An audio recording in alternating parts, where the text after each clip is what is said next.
қыз-текелер көбейіп кетті да. Түріне қарасаңыз бала сияқты, жүрісіне қарасаңыз былай қыз сияқты, оның бәрі осы гормонға байланысты болады. Гормонды көтеретін болса, адамда бір позитивный не пайда болады да, постоянно бір позитивный ойлау, настроениесі жақсы болады. Үйленгеннен кейін де проблемалар туындап жатады. Қазір әлсіреп қалды, жаңағы неміз қатынасқа түсейін десек болмай жатыр деген сияқты проблемалар болып жатады. Сол үшін бұл проблемаларды болмас үшін алдын алып тексеріліп отыру керек болады.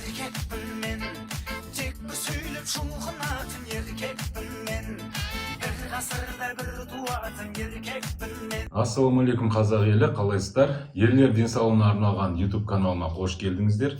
Ерлер денсаулығына байланысты пайдалы ақпараттар алғыларыңыз келсе, төмендегі каналыма тіркеліп, қоңыраушаны басып кетуді ұмытпаңыздар. Бүгінгі тақырып бізде тестостеронның ерлер ағзасына маңызы. Сол бойынша қазір әңгіме қозғайтын боламыз. Тестостерон деген гормон, ол еркек гормоны. Бұл гормондардың королі деп аталады.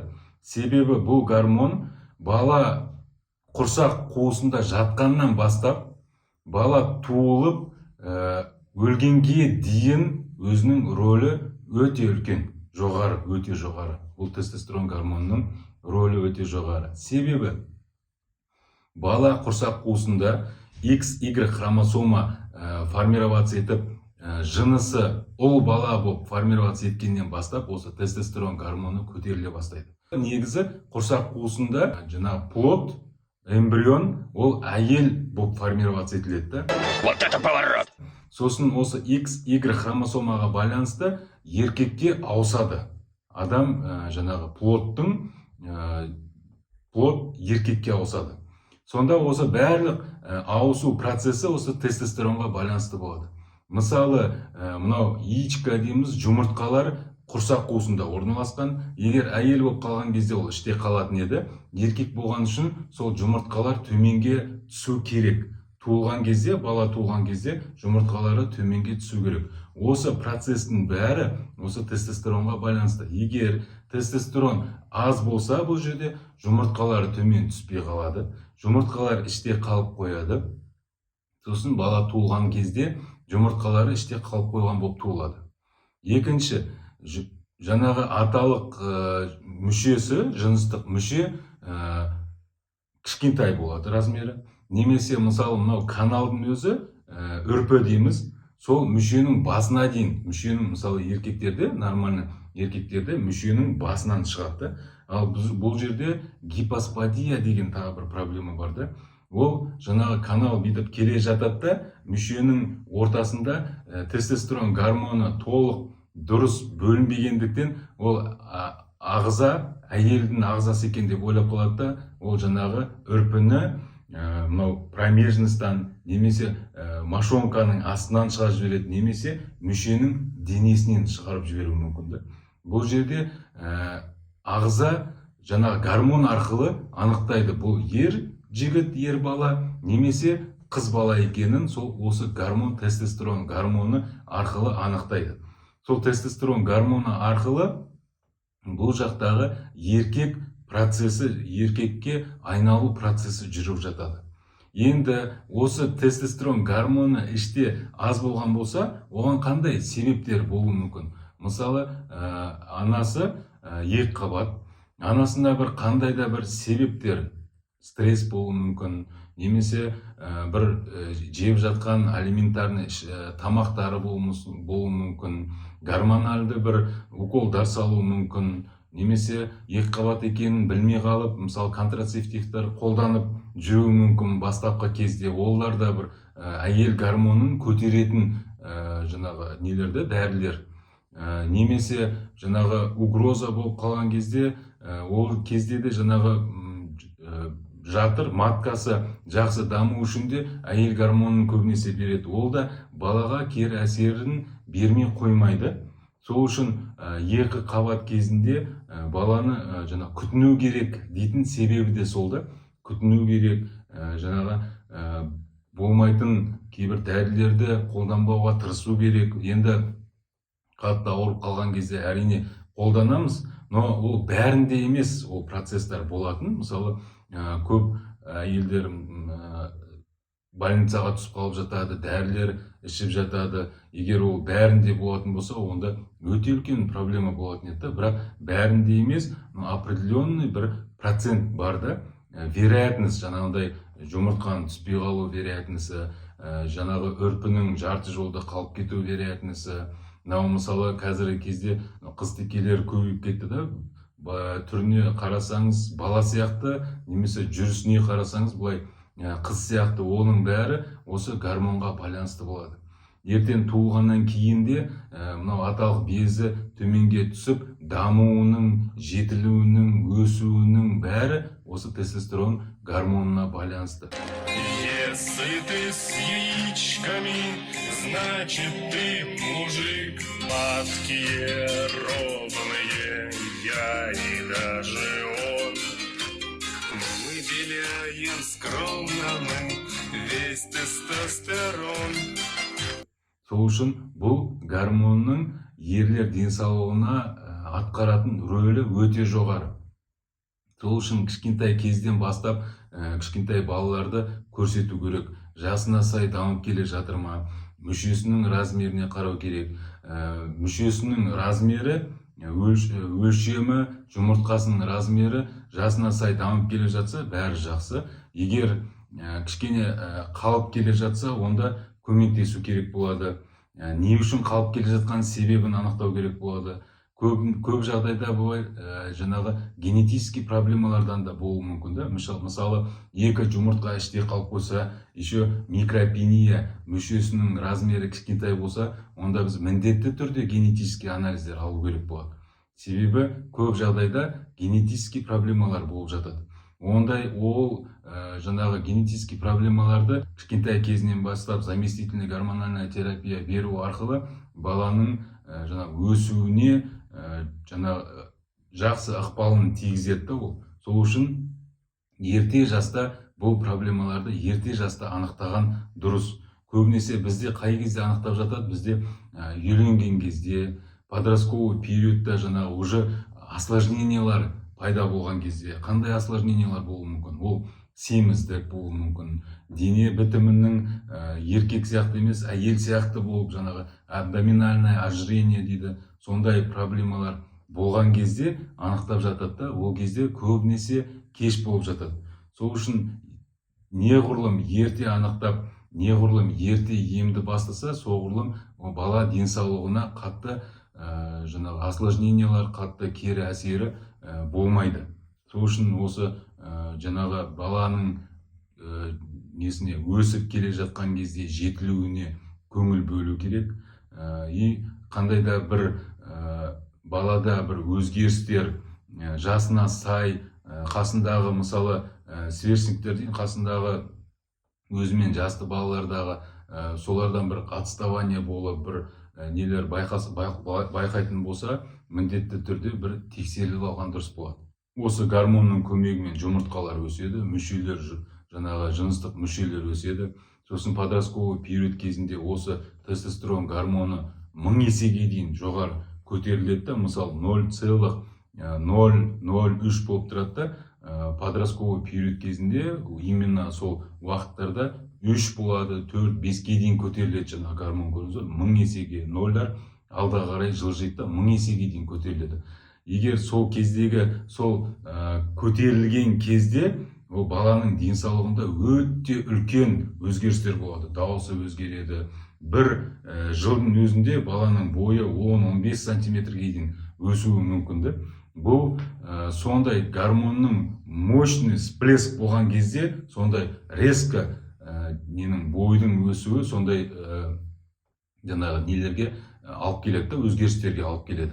Енді подростковый период кезінде, егер балада ондай қатты өзгерістер пайда болмаса, 15 жасында балада әлі дауысы сынбаса, екіншілікте жыныстық белгілер пайда болмаса, значит, ол балаға уже алаңдау керек, ол жерде уже көмектесу керек болады. Себебі уақыт өткізіп алса, уже кеш болып қалуы мүмкін. Сол үшін подростковый период кезінде де баланы міндетті түрде тексеріп қарату керек. Сосын постоянно үнемі айтатын, осы кезде жаңағы тестостерон көтерілген кезде мына жыныстық мүшелердегі өзгерістер өте қатты белгі өзгерістерін көріп жатамыз біз. И осы кезде жаңағы мүшелері кішкентай болған кезде, осы кезде біз көмектесіп жіберіп, мысалы гормондарын стимулировать ету арқылы мүшелерінің размерлерін нормальный қалыпқа жеткізсе болады. Ал бізде қай кезде көбінесе жастарымыз үйленбей жүреді, қорқып жүреді, ұялып жүреді, кіммен айтуға, кімге баруға білмей ұялып жүреді да, сосын өте үлкен проблемалар болып жатады. Үйленгеннен кейін де проблемалар туындап жатады. Қазір әлсіреп қалды, жаңағы неміз қатынасқа түсейін десек болмай жатыр деген сияқты проблемалар болып жатады. Сол үшін бұл проблемаларды болмас үшін алдын алып тексеріліп отыру керек болады. Бұл гормонның тағы, тестостерон гормонның тағы да бір айырмашылығы, ол 30 жастан бастап, ол тестостерон гормоны ерлердің бәрінде 30 жастан бастап 1%-ке төмендеп отырады. Не үшін төмендеп отырады? Себебі адам ол туылады, өседі, қартаяды, өледі. Адамның бәрінде сондай. Енді ол тестостерон гормонын төмендету арқылы адамды қартайтып, сосын ары қарай жаңағы өледі да адам. Егер осы тестостерон гормоны төмендемесе, адам олай қатты қартаймайтын еді. Сол үшін 30 жаста ол тестостерон бәрінде төмендеп бастайды. Бірақ біреулерде ол жаңағы өзінің өмір сүріп жүрген салауатты жаңағы өмір салтын сақтанып жүрген, сақтанып жүрмегеніне байланысты ол 2%, 3%, 5%, 10%-ке дейін төмендеп кетуі мүмкін да. Изначально ол тестостеронның уровеніне де байланысты. Изначально оның тестостеронның уровені төмен болған болса, онда 30-35 жасында ол төмендеп кетуі мүмкін да. И жаңағы жыныстық проблемалармен, жыныстық қатынасқа түсуге деген проблемалар пайда болып бастауы мүмкін. Сол үшін сол кезде, егер проблема басталса, ол жерде біз көмектесіп жіберсек, қайтадан орнына восстанавливаться ету өте оңай, өте тез. Бірақ көбісі сол кезде оған мән бермейді, ұялады, қорқады, жүре береді, сосын проблемаларды ары қарай асқындырып алады. Асқындырып алған кезде көбінесе қиындау болады емдеу. Сол үшін бастапқы кезде, жаңадан басталған кезде оны тезірек дәрігерге көрініп, шешіп алған дұрыс болады. Сосын осы тестостеронның ғалымдардың зерттеуі бойынша, осы тестостерон төмендеген кезде уже ерлердің қуғасты безінде проблемалар пайда бола бастауы мүмкін. Ол аденома простаты, мысалы, доброкачественный қатерсіз ісіктер пайда болуы мүмкін қуғасты безінде. Ол да ғалымдардың зерттеуі бойынша осы тестостерон гормонының жаңа дегидротестостеронға айналу процесі кезіндегі болған бір проблемалардан туындайды деп ғалымдар болжап жатыр. Толық именно осыдан болады деп пока әлі ешкім айта алмайды, бірақ болуы мүмкін деп болжап жатыр. Көбінесе ол не үшін соны болжап жатыр? Себебі еркектерде уже тестостерон гормоны төмендеп бастағаннан кейін осы аденома простаты көп шығып жатыр. И тем более қазір аденома простатының шығу жасы қазір төмендеп келе жатыр. Бұрын 60 жастан кейін, 60 жастан жоғары аденома простаты шығу мүмкін дейтін болсақ, қазіргі кезде 45 жастан жоғары уже аденома простаты шығу мүмкін деп біз кездестіріп жатырмыз. Аденома простаты уже 45 жастан асқаннан кейін. Себебі қазіргі кездегі мынау жеп жатқан тамақтарымыз натуральный емес, көбінесе мынау консервированный, зиянды тамақтарға қазір көп қолданып жатырмыз. Қалада тұратын кісілер көбінесе. И олар өзінің зиянын бермей қоймайды. Семіздікке алып келеді. Көп қимылдамайтын өмір салтын гиподинамия дейді, сақтанып жатырмыз. Қазір бәрінде көлік бар, көлікпен жүреді, көп қимылдамайды, жаяу жүру аз, спортпен айналысу аз, үнемі жұмыста отырады, офисный жұмыстар көбісінде, мынау ішіп жеген тамақтардың бәрі мынау фастфудтар көбейіп кетті, жеңіл усвояция етілетін углеводтар жеу өте көбейіп кетті. Олар да семіздікке алып келеді, семіздік тестостеронның төмендеуіне алып келеді.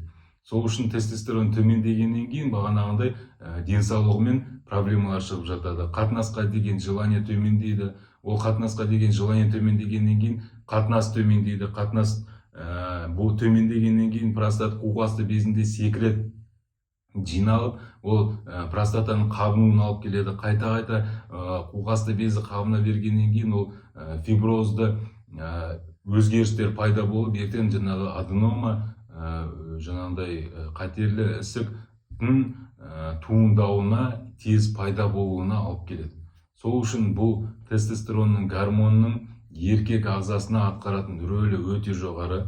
Бұны кішкентай кезден бастап, жаңағы подростковый период кезінде, үйленген кезде, тем более 30 жастан кейін бұл гормонды қадағалап отырған дұрыс болады. Себебі бұл гормонды қадағалап отырып, гормон төмендеп кетсе, ол гормонды салып, беріп отыратын болса, ол денсаулығымызға өте жақсы пайдасын береді. Ғалымдардың зерттеуі бойынша, осы тестостерон заместительная гормональная терапия продлевает жизнь жаңағы нелерден, жүрек ауруымен ауыратын адамдардың өмірін де ұзартады екен. Немесе жүрек ауруымен ауыратын адамдардағы өлімді төмендетеді екен тестостерон заместительная гормональная терапия. Көрдіңіз бе? Былай қарап тұрсақ, ойламаймыз, солай көмектесе алады деп. Но зерттеулер бойынша бұл гормон беру өте жақсы көмектеседі. Мысалы, бізде қалай көбінесе аталарымыз или ағаларымыз 50 жастан кейін айтады, асарымызды асадық, жастарымызды жасадық қой, болды ғой дейді. Көбінесе қолын сілтейді да. Ал ол болса, бұл гормон, ол адамның өмір сүру салтына да, өмір сүру жаңағы несіне де қатты әсерін береді. Себебі бұл гормон төмендесе, адамда ештеңкеге желание болмайды. Гормонды көтеретін болса, адамда бір позитивный не пайда болады. Постоянно бір позитивный ойлау, настроениесі жақсы болады. Сол үшін осы тестостеронды қадағалап отырып, егер төмендеп кетсе, соны салып отырса, адамның качество жизни дейді ғой, качество жизни жақсарады.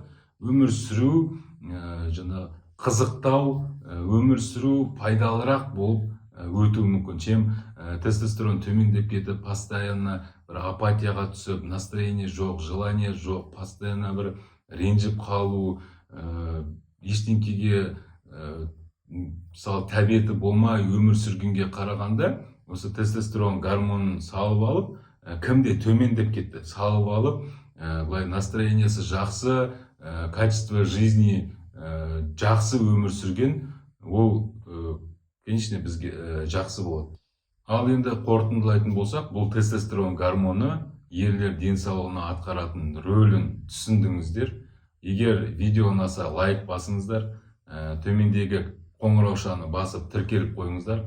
Келесі видеоларда қандай пайдалы ақпараттар алғыларыңыз келсе, қандай тақырыпты қозғауларын қаласаңыздар, соны комментарияға жазып кетіңіздер. Міндетті түрде сол тақырыптарды қозғайтын боламыз.